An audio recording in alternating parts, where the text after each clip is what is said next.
Welcome back. The time is 8:45, and you're still tuned in to your home of humanitarian journalism, Salam Media. The name of the show is News and Views with myself, Salailo Makwidiri. And after that very, very interesting conversation with Nadeem Mohammed, we're going to now shift gears and head back home and try and make sense of, this government of national unity or a grand coalition or whatever you think it is. I think most important or the latest that has come out of this is obviously the ANC seemingly hitting that reset button when it comes to South Africa's fragile coalition government.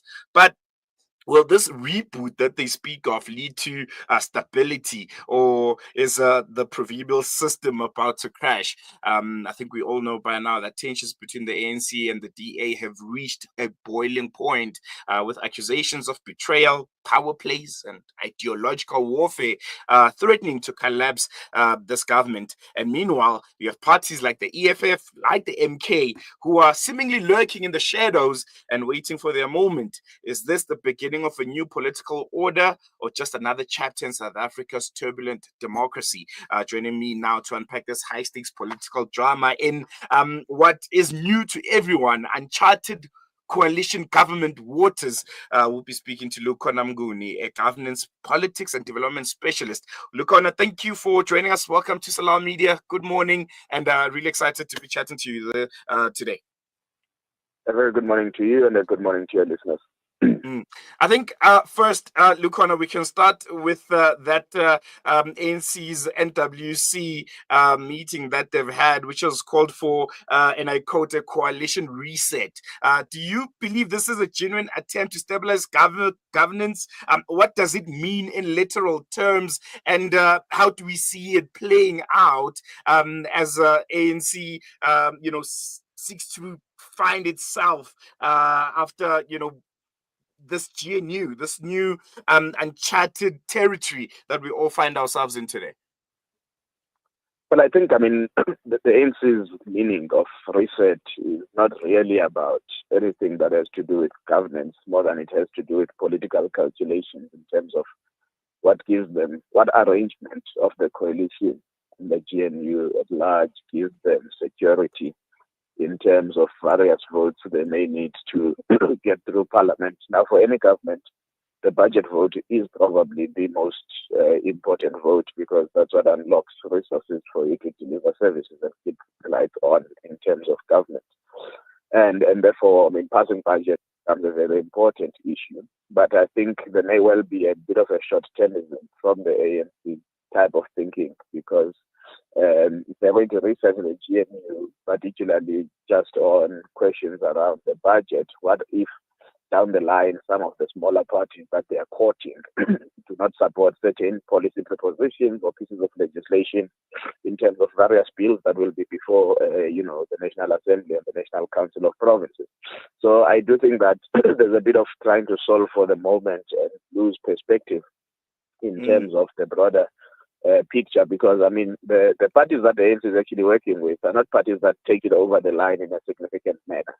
It's your action essays, your bosses who are not part of the GNU currently, suddenly coming through. Of course, we talk a lot about the DA, but we don't talk enough about the Freedom Fund Plus, that they too did not support the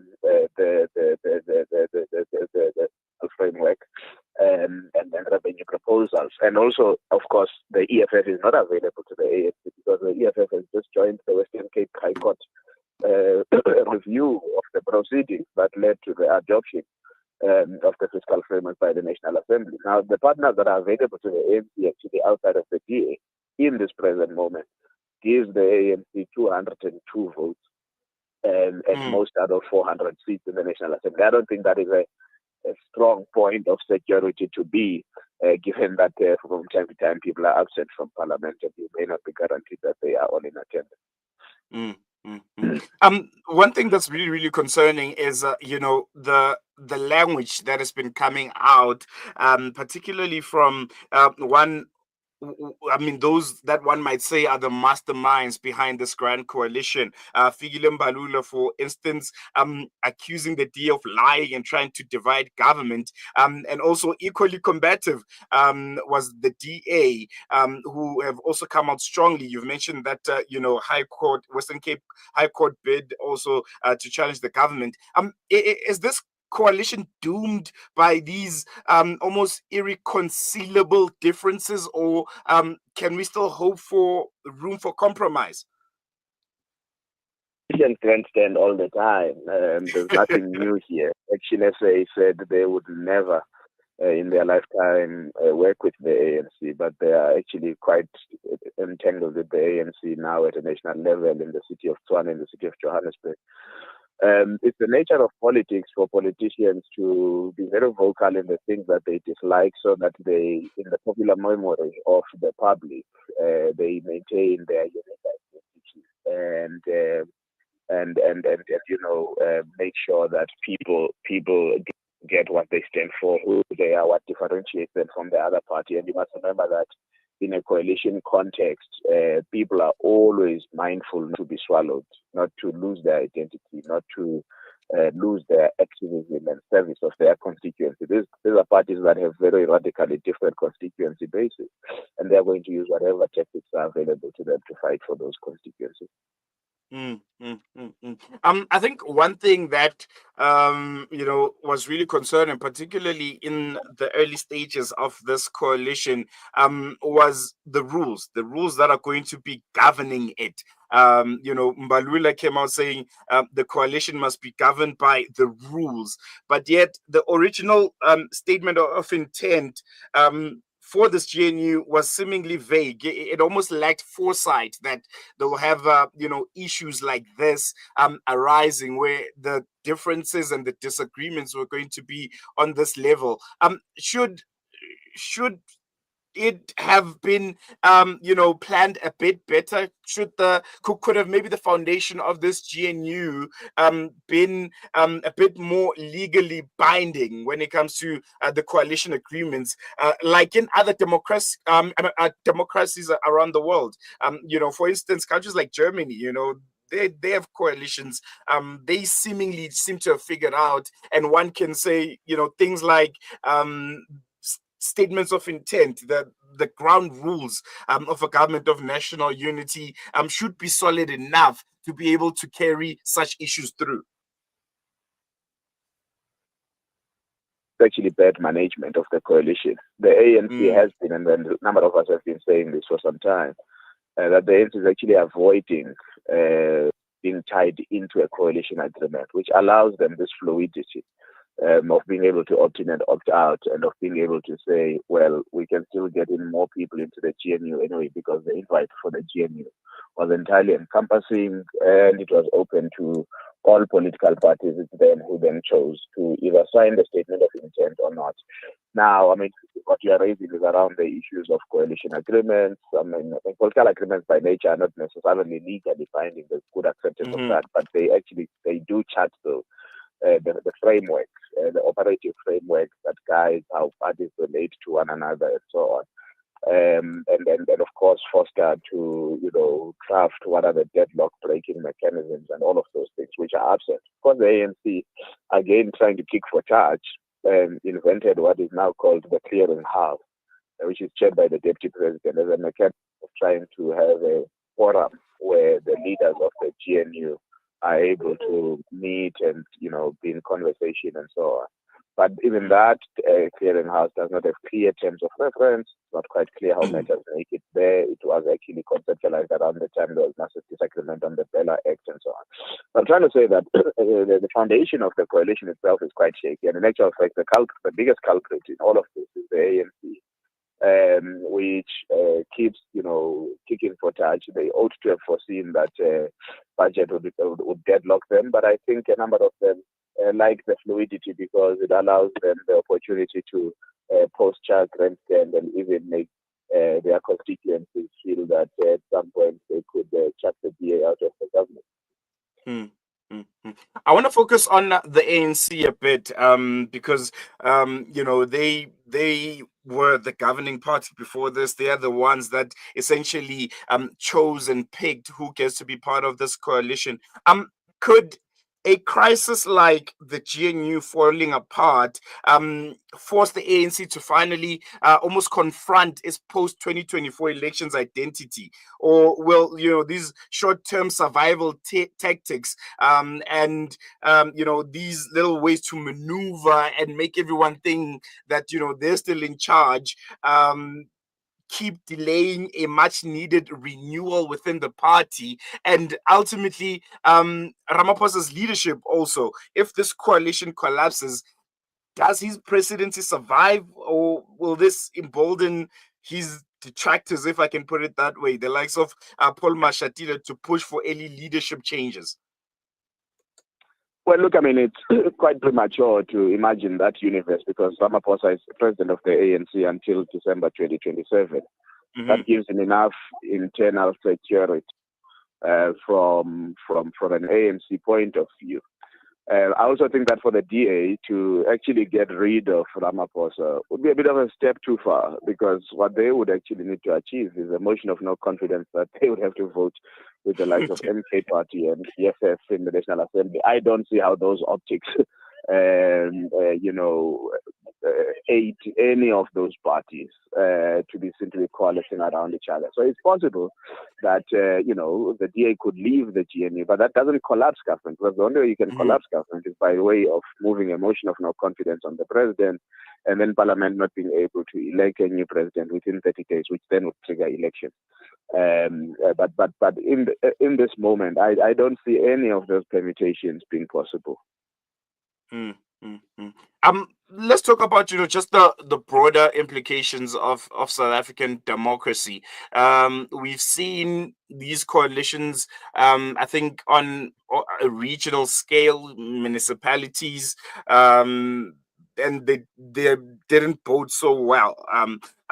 Could we say, are we seeing the complete failure of coalition politics in South Africa, or is this just a messy birth of a new multi-party system that everyone is trying to figure out and learn? Look, I mean, democracies go through pangs and pains. I think at a national level, this is our pang and pain. There's no drama coming from the KZN legislature. There's no drama coming from the Gauteng legislature. When the DA fell out with the ANC, MK and the EFF supported the budget for the Gauteng province. I mean, this thing of supply and, confidence can come from various quarters. I mean, KwaZulu-Natal had coalition governments for the longest time. They were not the easiest, but they held. We've seen multiple municipal coalitions. If you forget for a second about the metros, in actual fact, there is a lot of municipalities under coalition governments that are entirely stable. And governance happens. IDPs are formulated, the budgets are passed. So the drama that you see at the national level is not entirely the embodiment of the South African story in terms of how we handle governance. And I think it's just that the stakes are potentially just too high at a national level. And that's what people are gaming out. I think we're going to leave it there, Lukhona. Thank you so much for a gripping analysis. I think it's clear that South Africa's political future is going to be interesting. And the next few days could redefine what our democracy looks like. But we're going to leave it there for now. Thank you so much for your insights. Really appreciate it. Thank you. There you go. That was governance, politics, and development specialist Lukhona Mnguni. Yeah, just giving us, I think, a gripping analysis indeed about the future of South Africa's politics, which almost feels like is hanging in the balance because of this government of national unity. I think it's playing into what a lot of analysts, what a lot of opposition political party leaders were saying, that it might not even last 6 months. A lot of people saying, nah, Grand Coalition's child's play, man. and also looking at that statement of intent, the foundation that it is built upon, what GNU is built upon, I think it lacked a bit of foresight. It wasn't clear on some of the nitty gritties that are going to be the foundations of this GNU, and the cracks are starting to show. Cracks are starting to show that this was rushed, particularly by the ANC. They didn't poll so well in the elections. They wanted friends, they needed friends, and they had to establish a government as quickly as they can.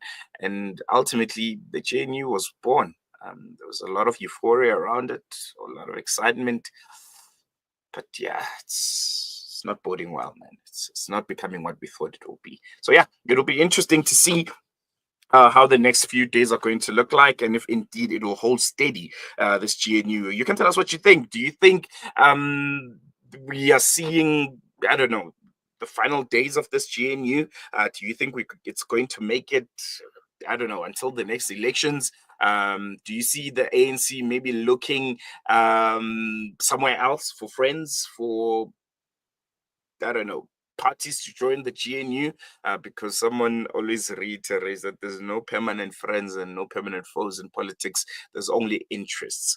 And you see the likes of MK, you see the likes of Action SA, and those parties. Firstly, they were very, very, clear about their stance on the government of national unity, but they seem to be warming up to the idea. And with relations between the DA and the ANC seemingly getting worse each and every day, it will be interesting that we might not see changes to this GNU before the end of the year. So yeah, it's going to be an interesting couple of days, and we'll definitely be giving you the latest here on Salam Media. You can engage with us on our various social media platforms. You can tell us what you think about the government of national unity and its state of health, and how they've carried the country through after last year's elections. Is it what you thought it was going to be? Is it much worse? Is it better? Is it stable? Is it messy?